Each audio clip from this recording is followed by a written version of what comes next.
ada hujan, ada panas, tapi mudah-mudahan juga tidak mengurangi semangatnya. Nah, bicara tentang hujan, terkadang tubuh kita ini lebih rentan pada saat musim hujan, terutama untuk anak-anak ya yang sistem imunnya mungkin belum sempurna. Tapi apalagi sih yang kita perlu ketahui tentang kesehatan anak di musim penghujan dan apa juga yang perlu disiapkan oleh orang tua.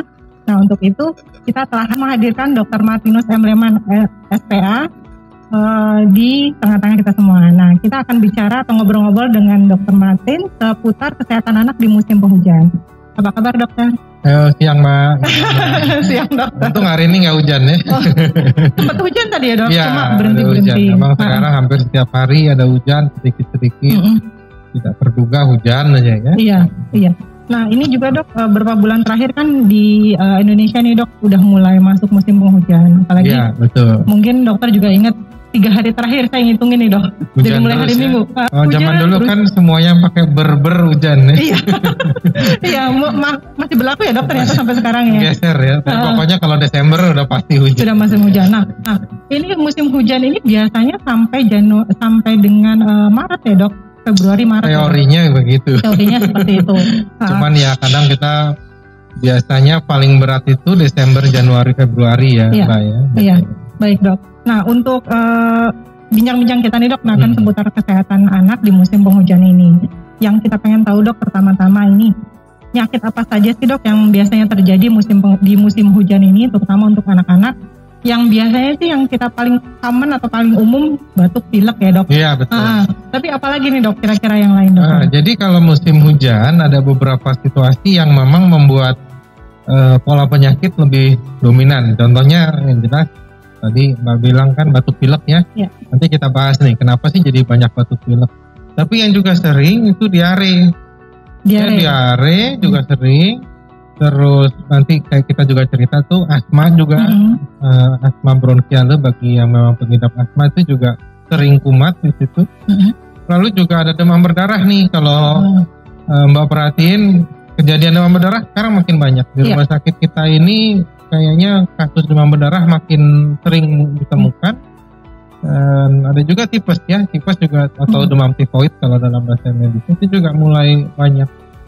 Nah, ini nih yang kita harus mulai hati-hati nanti. Waspada ya, dok. Iya. Demam berdarah sama tifoid itu beda-beda tipis lagi gejalanya. Ya, gejalanya beda-beda tipis, tapi memang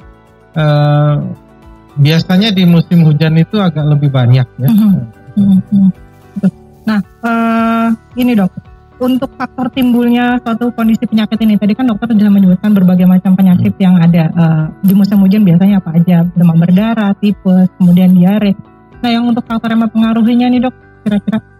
Jadi kenapanya itu banyak proses yang nggak sama ya. Kita mulai nih dari misalnya batuk pilek ya, batuk pilek atau ISPA nih biasanya. ISPA tuh kan virus, dominannya virus ya kalau ISPA.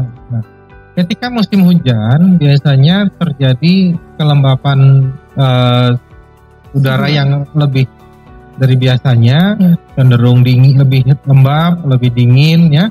Sehingga populasi virus untuk berkembang biak, virus dan bakteri itu lebih mudah. Itu satu hal. Yang kedua, seringkali anak atau kita juga ya mengalami kondisi kedinginan, entah kehujanan atau kedinginan karena habis basah nggak ganti baju, dan ini menyebabkan daya tahan tubuh kan turun. Nah, yang ketiga dan tidak kalah menjadi penyebabnya, tapi mungkin kalau sekarang dengan social distancing agak berkurang ya. Kalau hujan itu kan cenderung orang bergerombol, berteduh ya.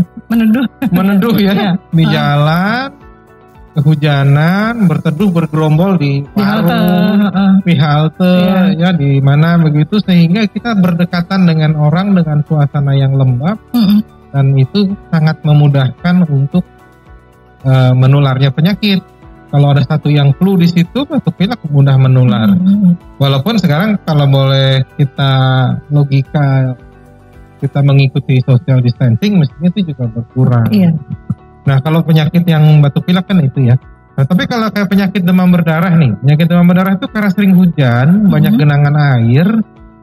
Ya, biasanya genangan air yang sedikit-sedikit itu pun sudah bisa menjadi sarang nyamuk kan, sumber nyamuk. Maka nyamuknya menjadi, populasi nyamuk meningkat. Dan betul kita memang dapatkan menjelang musim hujan itu selalu demam berdarah meningkat. Yang sering juga misalnya ini diare. Kalau diare biasanya kan ada banyak proses. Nomor satu misalnya kehujanan ya, jajanannya anak jajanannya kehujanan, itu sering. Atau dia rumahnya karena kebanjiran sedikit ya, banjir sedikit, genangan air, anak-anaknya bermain di situ, becek-becekan ya, becek-becekan, lalu air yang kotor itu tertelan. Itu bisa menjadi sumber penyakit ya.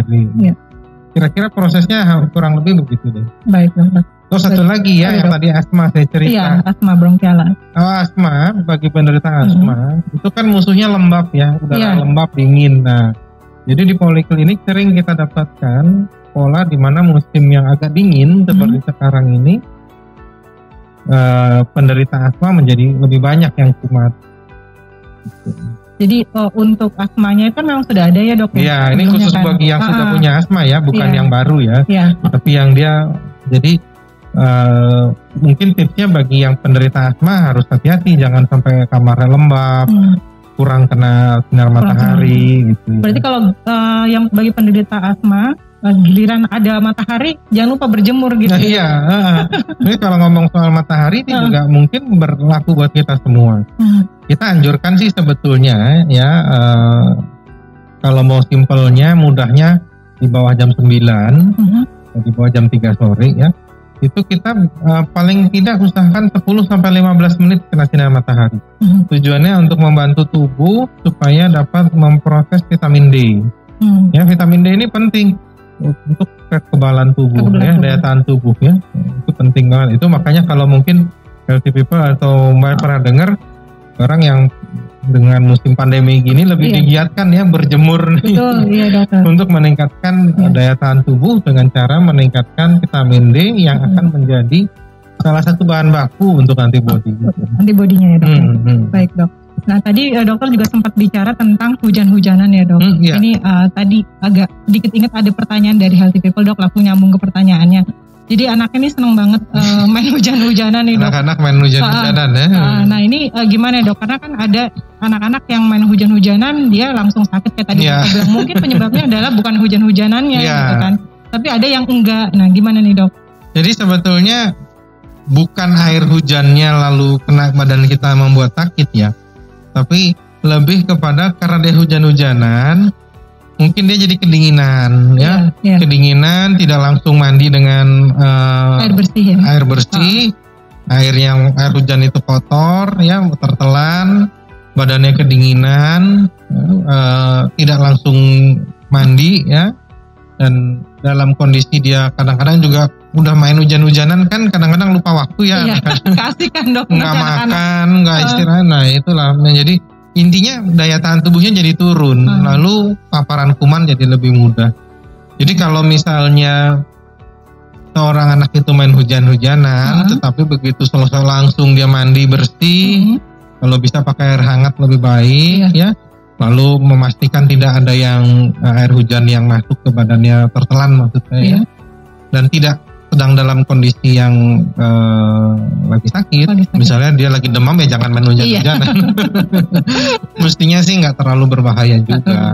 Tapi pastikan aja kalau memang itu anaknya tetap ingin main hujan-hujanan, selesai main hujan-hujanan mandi bersih. Iya, dan jangan lupa jangan dalam kondisi lapar ya, kondisi lewat jam makan sehingga fisiknya lagi turun ya. Baik, lanjut nih, Dok, untuk tanda-tanda yang perlu diketahui, Dok, bagi para orang tua, Dok, untuk kalau anaknya sakit nih bagaimana, terutama yang perlu diwaspadai di awal, Dok, terutama kalau anak-anak yang masih belum bisa bicara gitu ya, kadang-kadang kan mereka tangis atau apa. Nah ini tanda-tandanya yang perlu diwaspadai. Nah jadi dalam suasana kayak begini, kita semua penyakit ada dua tanda yang kita harus waspada ya. Satu, demam. Nah demam itu patokannya harus diukur pakai termometer. Jangan tangannya ditempel ya, nanti jadi tangan meter gitu. Nah, diukur karena kadang kita kan jadi rancu, ini demam apa enggak sih, kita jadi bingung sendiri. Pakailah termometer ya, baik yang di infrared boleh atau yang dipakai digital di ketiak juga boleh. Kalau di atas 37,5 itu baru namanya demam. Kalau belum 37,5 ya itu hangat biasa gitu. Yang kedua, perilakunya. Seorang ibu, seorang orang tua pasti bisa membedakan nih anak lemes apa enggak gitu ya. Banyak tidur, banyak diem aja, atau dia masih aktif main. Nah, karena ini sangat kelihatan sekali seorang anak itu kan kalau dia masih semakin kecil terutama ya, dia tidak bisa berpura-pura. Artinya kalau dia badannya berasa enak, oke-oke aja, pasti kelihatan dia gerakannya lincah, ceria gitu ya.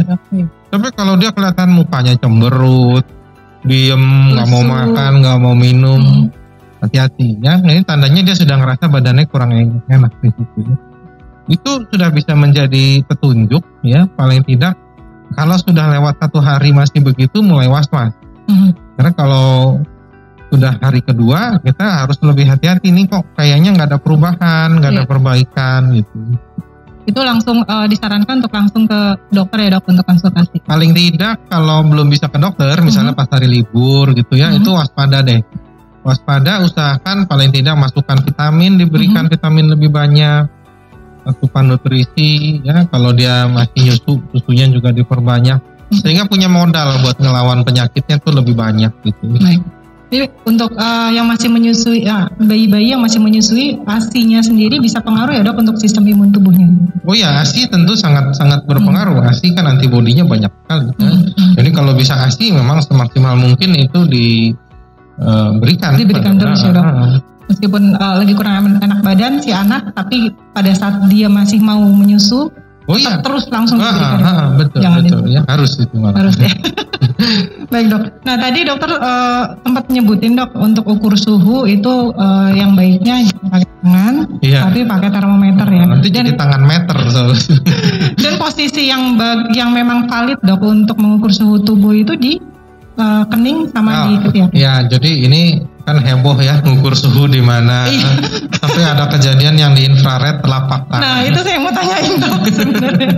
Jadi begini, sebetulnya di mana saja bisa. Cuman kita coba ukur yang relatif tidak terpengaruh lingkungan. Kalau misalnya di tangan, ya ngukur suhu infrared di tangan. Tangan ini kalau kita habis cuci tangan, basah, pasti kan tidak terdeteksi seperti seharusnya.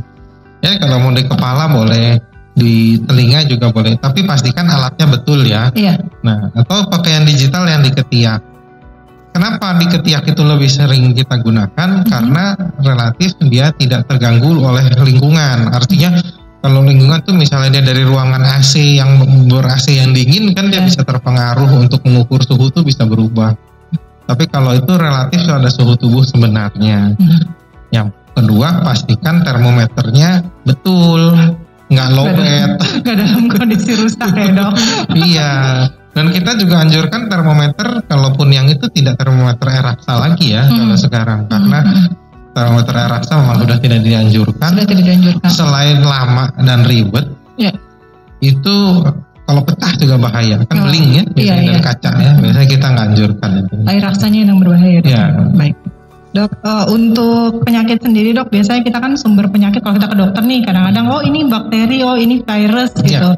Nah ini yang di musim hujan ini paling banyak apa ya dok biasanya? Apakah dari virus, bakteri atau jamur? Karena kan tadi dokter nyebut lembab ya dok kalau musim hujan ini. Yang paling banyak meningkat ya sebagai tadi kan infeksi saluran napas ya utamanya itu sebagian besar sih virus.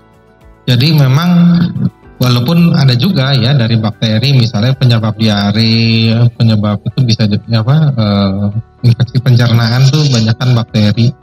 Tapi kalau infeksi saluran napas sebagian besar itu virus. Mungkin 90% ya virusnya. Jadi dan kuncinya virus itu adalah daya tahan tubuh. Bukan obat macam-macam, tapi daya tahan tubuh itu sendiri. Daya tahan tubuh kita supaya dibagusin ya dok ya. Supaya nanti virusnya nggak mau cukup nempel. Makan, cukup tidur, cukup nutrisi yang komplit. Gitu ya.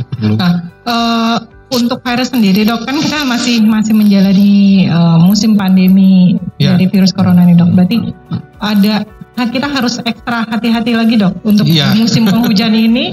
Ada virus flu, tapi kita masih belum ngilangin virus coronanya ini sendiri nih dok. Gimana? Betul. Jadi memang ada satu kekhawatiran juga di kami ini bahwa dengan memasuki musim penghujan, resiko untuk peningkatan kasus menjadi lebih besar. Kalau saya melihatnya begini, dengan musim hujan kan suhu yang panas ini, yang kalau suhunya panas virus lebih mudah mati, tapi kalau suhunya lembab virus lebih mudah berkembang menjadi lebih banyak. Yang kedua, dalam situasi yang hujan dan itu social distancing kadang jadi kacau balau ya. Tadi itu berteduh bersama di warung pojok gitu, berteduh di satu tempat yang sempit sehingga jarak antar orang menjadi dekat. Dalam suasana demikian resiko peningkatan virus menjadi lebih banyak. Jadi satu-satunya yang kita harus kuatkan tadi sistem imun tadi ya dok. Nah untuk bicara tentang sistem imun tubuh dok, untuk anak-anak ini benar atau tidak ya dok ya? Apakah benar sistem imun tubuh pada usia anak-anak ini masih belum terbentuk dengan baik gitu? Ya tentunya seiring semakin dia masih muda, daya tahan tubuh memang antibodi belum terbentuk sempurna. Tetapi yang menarik pada anak-anak, khususnya nih tadi kita ngomong anak-anak yang diimunisasi dengan lengkap dan baik ya. Dan ini menyebabkan kenapa Ikatan Dokter Anak menganjurkan walaupun situasi pandemi justru kita harus lebih perhatikan imunisasi. Walaupun imunisasinya bukan imunisasi COVID ya, tetapi itu pasti bermanfaat. Contohnya saja begini, imunisasi untuk penyakit flu dan penyakit radang paru itu dianjurkan oleh Badan Kesehatan Dunia pun menganjurkan supaya diberikan. Kenapa? Karena itu dia akan bekerja di saluran pernapasan juga. Jadi walaupun dia tidak spesifik pada penyakit COVID ini, tapi dia secara umum memberikan daya tahan tubuh yang lebih baik. Penyakit yang lain yang bisa menjadi pemberat pun akan relatif sulit untuk untuk menjadi berat. Gitu. Itu yang kita perlu tekankan bahwa kalau anak-anak pada usia imunisasinya terlewat, kita usahakan sekarang dilengkapi. Jangan sampai mereka imunisasinya dibiarkan tidak dengan alasan takut ke rumah sakit, alasan udah kelewat. Karena kalau tidak diberikan justru kita semakin membuka peluang penyakitnya masuk ya dok? Masuk. Baik. Berarti untuk orang tua yang kemarin masih menunda menunda imunisasi anak, bisa disarankan untuk kembali ke rumah sakit atau klinik kesehatan ya dok untuk dan bersyukurnya memang banyak yang orang tua tuh sudah mulai mengetahui bahwa ya ini mungkin kemarin terlambat 1 bulan, tapi kita kejar lagi supaya jangan sampai tertinggal, dan dokternya pun bisa membuat program catch up atau ngejar ketinggalan. Dok tadi sempat menyebutin tentang vaksinasi influenza dok. Ini untuk anak yang saya tahu orang dewasa nih dok yang sering vaksinasi influenza. Kalau buat anak-anak bisa ya dok? Ada. Jadi vaksin influenza itu 6 bulan ke atas sudah ada. 6 bulan ke atas. Biasanya kalau pada anak diberikan pertama kali. Paling muda umur 6 bulan, ya kalaupun udah lewat 6 bulan juga tetap bisa. Diberikan awalnya 2 kali dalam jarak 2 bulan, habis itu setahun sekali. Gitu ya, itu kalau bisa diberikan alangkah baiknya. Vaksin flu ada beberapa macam dan kita semua ada kok di rumah sakit sudah tersedia. Jadi minimal usia 6 bulan dengan jarak pemberian vaksinasinya 2 bulan. Yang pertama kali 2 bulan. Jadi yang pertama dan kedua itu 2 bulan, lalu yang kedua dan ketiga itu 1 tahun. Nanti setiap tahun sekali. Oke, baik. Jadi ini informasi baru nih dok. Ya mudah-mudahan sih memang membuat lebih kuat ya saluran pernapasan kita juga. Nah selain untuk membentuk sistem imunnya sendiri dok, selain dari yang tadi dokter sempat sebutkan makanan, asupan nutrisi makanan segala. Nah ini bisa dibantu dengan vitamin atau multivitamin nggak sih dok? Iya, ini sesuai juga kita tahu ya vitamin-vitamin yang berfungsi dalam daya tahan tubuh. Sebetulnya semua vitamin sih berfungsi. Cuman kalau kita perhatikan dalam pandemi ini sudah dinyatakan oleh protokol kesehatan dalam penanganan COVID, ada vitamin-vitamin yang mendapat fokus lebih ya. Nomor 1 vitamin C ya, rasanya sih semua udah pernah dengar ya vitamin C untuk daya tahan tubuh. Vitamin E juga ya, Dan belakangan ini kita mulai menyadari fungsi vitamin D3 ya, D3 yang dari matahari maupun dari multivitamin sebagian sudah mulai ada D3 ya, tapi ada juga yang dia terpisah. Lalu juga ada yang disebut bukan vitamin tapi mineral ya, yaitu zinc ya. Zinc ini salah satu komponen yang juga baik untuk diberikan. Kalau dulu lebih banyak orang tahu zinc itu buat kalau orang diare. Tapi belakangan kita gunakan juga untuk meningkatkan metabolisme dan daya tahan tubuh gitu. Nah, vitamin yang bagus itu mengandung itu semua. Hanya saja kita kalau beli vitamin juga perlu bijak. Jadi kita lihat komponennya apa. Karena kadang ada beda-beda dikit kan di situ. Paling baik memang dari makanan tapi. Oh ya, sayur gitu, buah itu kan udah jelas sumbernya. Baik. Dok, ini ada satu pertanyaan dari Healthy People, Dok, mengenai sistem imun booster anak biar nggak gampang sakit, Dok, terutama di musim hujan. Nomor 1, makan minum harus bagus ya.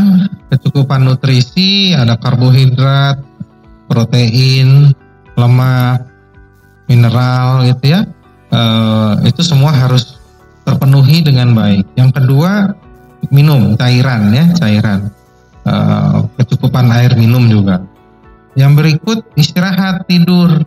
Istirahat cukup ya, Dok? Ya, bahkan ada beberapa pakar yang menyatakan sebagian besar orang yang terkena dan sakit itu ditemukan mereka dalam kondisi tidurnya kurang. Tapi secara fisiologis atau secara ilmiah, memang kita tahu istirahat itu membuat tubuh kan mengumpulkan tenaga lagi, membentuk antibodi lebih banyak, sehingga kalau dia kurang tidur pasti akan terganggu. Dan yang itu juga tadi sinar matahari ya, terkena sinar matahari untuk membentuk vitamin D3 itu. Vitamin tentu ya, vitamin bagus untuk diberikan. Baik. Dan ASI kalau masih menyusui ya, ASI termasuk ASI. Baik, Dokter. Nah, ini ada lagi, Dok, pertanyaan kalau baby masih bayi nih, Dok, umur kira-kira 2 bulan tapi kena flu nih, Dok. Nah, ini agak susah. Susahnya begini. Kan kasihan ya. Kita juga nggak mau kebanyakan ngasih obat yang nggak perlu ya. Jadi biasanya kalau bayi itu flu atau batuk pilek di umur segitu, kita berusaha seminimal mungkin menggunakan obat. Karena kadang-kadang pemberian obat yang berlebihan justru membahayakan bayinya. Tapi yang jelas bisa dilakukan ibu dan pasti bermanfaat adalah pemberian ASI ya. Yang kedua, agak dijemur supaya terkena sinar matahari ya, suhu badannya meningkat, antibodinya meningkat ya. Kalau memang dia terganggu sekali dengan pileknya, bisa dibantu dengan untuk membersihkan hidungnya ya. Nah, ada sih obat bisa diberikan, tapi juga dapat diberikan semacam semprotan hidung untuk membersihkan. Biasanya kan terganggunya kalau bayi umur segitu tuh nggak bisa napas ya. Bisa napas ya. Pilek buntu. Nah, jadi kita bisa beli di baby shop alat untuk membersihkan hidung ya, supaya kotorannya bisa dikeluarkan dan dia bisa bernapas lega. Sekarang udah banyak, ada yang bentuknya semprotan sehingga kotorannya bisa keluar dan dia bernapas lega. Tapi jangan kayak kebiasaan orang lama ya, yang mohon maaf nih suka disedot sama ibunya. Nggak boleh, tidak boleh itu ya. Itu jorok. Kumannya pindah dari si ibunya nanti ke dia ya. Ya jangan barter kuman di situ ya. Jadi belilah ada alat namanya suction buat hidung ya pada bayi itu, di baby shop juga ada, online juga ada, supaya dia napasnya lega. Baik. Ini kalau memang kejadian seperti itu dan ibunya mungkin kan masih musim pandemi, Dok, dan panik lah atau apa seperti itu, mungkin ada demam, bisa langsung ketemu sama dokter di. Oh ya, kalau memang ragu, kalau misalnya nih kok anaknya kayaknya nggak enak ngelihatnya napasnya, kesep, batuknya berat, 1-2 hari nggak ada perubahan, bawalah ke dokter. Kenapa? Kita juga menemukan penyakit ini semakin dini ditangani, semakin baik hasilnya. Jangan sampai kita ketakutan ke rumah sakit, tetapi akhirnya menunda membawa anak berobat dan itu membuat dia kondisinya udah parah. Sering kejadian begitu ya di awal-awal kemarin. Sekarang mungkin kesadaran masyarakat sudah jauh lebih baik. Tapi di sekitar 1-2 bulan lalu, teman-teman sesama dokter banyak sharing, sering banget ada pasien karena orang tuanya takut ke rumah sakit, tidak mau dibawa, sudah berat baru dibawa. Ada yang sudah kejang sampai 2 kali 3 kali di rumah baru dibawa. Ada yang demamnya udah hampir 5 hari, udah lemes banget baru dibawa. Yang tadinya ringan jadi berat dan itu bahaya banget. Fatal buat anaknya ya dok. Iya bisa fatal. Ya jadi healthy people nggak usah ragu-ragu lagi kalau memang membutuhkan fasilitas konsultasi dokter ke fasilitas kesehatan, silakan datang aja karena kan juga sudah kita menerapkan protokol kesehatan ya dok. Betul, jadi nggak usah khawatir lagi. Nanti adanya screening, kemudian dari dokter juga dan tenaga kesehatan tentunya kita semua memakai APD. Jadi pasien juga kita juga mewajibkan pasien-pasien dan pengunjung menggunakan masker gitu. Jadi memang semuanya kita tindakan pencegahan terhadap virus ini kita lakukan seperti itu. Nah ini ada satu pertanyaan lagi dari Healthy People untuk vitamin yang direkomendasikan sebagai pengganti vitamin D3 apa dok? Untuk anaknya usia 4 sama 1,5 tahun. Jadi vitamin D3 itu sebagian besar ada dalam berbagai multivitamin ya. Jadi bisa dilihat kalau kita beli vitamin komponen yang ada itu apa. Tapi belakangan setahu saya sudah ada juga vitamin D3 khusus yang hanya vitamin D3 saja. Itu ada. Jadi artinya kalau sudah punya vitamin yang lain di rumah, dilihat oh ternyata D3-nya belum ada nih, bisa tambahin itu aja. Gak apa-apa, bisa juga. Sekarang mudah dibeli, online juga ada, tapi online dari yang terpercaya ya. Iya, jangan online sembarang online. Iya, itu taunya barang dari mana. Baik, mudah-mudahan cukup jelas untuk jawaban dari Dr. Martin. Nah, untuk pencegahan dari berbagai macam penyakit yang bisa timbul nih dok, ini sebagai statement terakhir dokter, ada pesan-pesan apa dokter kepada orang tua yang mungkin sedang menonton live chat kita, yang perlu perlu diwaspadai sama orang tua untuk dicegah supaya anak-anaknya tetap sehat di musim penghujan ini. Ya baik, jadi begini Mbak, kita tahu nih musim penghujan itu seringkali kondisi fisik juga mendapat tantangan lebih dari lingkungan. Jadi kita harus pastikan nomor 1 makan cukup, minum cukup, istirahat cukup ya, dan berikanlah multivitamin atau kelengkapan nutrisi sebaik-baiknya. Dan tentu juga kita harus jaga kebersihan. Kebersihan ya, kita kalau mengikuti protokol kesehatan sebetulnya juga sudah banyak disebutkan, cuci tangan, jaga jarak, batuk ditutup, jangan dekat-dekat orang sakit, dan itu semua kita lakukan maka kita akan lebih aman. Cuman kalau ternyata dia sakit, demam, kita lihat sampai hari kedua, ketiga demam masih ada gejala yang belum membaik, jangan tunda-tunda lagi untuk konsultasi ke dokter ya. Konsultasi ke dokter bisa ke rumah sakit, bisa ke, kalau kenal dokternya bisa menghubungi dokternya, tanya ini kondisinya bahaya apa enggak gitu ya. Dan saya anjurkan untuk kalau konsultasi ke dokter yang sudah kenal, karena dia sudah tahu oh ini anak ini biasanya bagaimana gitu ya. Kalau misalnya contohnya kayak di kita kan ada dos ya, ada pelayanan dos atau misalnya mengkontak dokternya, kira-kira dok ini masih aman nggak sih untuk kita obatin dulu di rumah, kita lihat besok gitu. Nah, di situ bisa sangat membantu saya rasa dokter. Baik dokter, terima kasih banyak dok. Jadi seperti itu Healthy People, jangan kalau untuk kondisi-kondisi kesehatan anak, tolong jangan ditunda-tunda lagi karena memang jika dibutuhkan adanya pemeriksaan dokter, bisa langsung ke vaskes terdekat, fasilitas kesehatan terdekat, atau jika sudah ada dokter langganan ya dok ya, dokter anak yang sudah terbiasa memegang anaknya bisa dihubungi langsung. Kalau untuk di Rumah Sakit Harapan Bunda, kami ada fasilitas atau layanan dokter online service, jadi bisa melalui online ya, jadi nggak harus datang untuk mengetahui dulu atau berkonsultasi dengan dokter melalui WhatsApp seperti itu. Nah, untuk Healthy People yang ingin melakukan konsultasi lebih lanjut dengan Dr. Martinus M. Leman DTMH SPA, beliau ada berpraktek di Rumah Sakit Harapan Bunda di setiap hari Senin, Rabu, dan Jumat di jam 16 sampai dengan 18. Kemudian di Selasa dan Kamis di jam 16 sampai dengan 19. Seperti itu. Nah, mungkin hari ini ngobrol-ngobrolnya sudah cukup dokter. Nanti kita lanjutkan. Terima kasih banyak Pak. Terima kasih banyak dokter atas waktunya. Mudah-mudahan saling mencerahkan kita hari ini. Banyak sekali pencerahan hari ini dari vaksin influenza buat anak, kemudian hujan-hujanan yang ternyata flu itu nggak karena hujan gitu, itu karena hal yang lain lagi bisa. Nah itu dia. Mudah-mudahan bermanfaat buat healthy people di rumah untuk acara hari ini, dan tentunya kita bisa ketemu lagi di lain waktu dokter untuk tema-tema berikutnya ya. Nah, jangan lupa untuk tetap ikuti Instagram Rumah Sakit Harapan Bunda Healthy People, karena kita selalu mengadakan acara-acara kesehatan yang insya Allah bermanfaat buat healthy people semua. Itu saja dari kami untuk hari ini. Semoga sekali lagi semoga bermanfaat. Keep healthy and happy.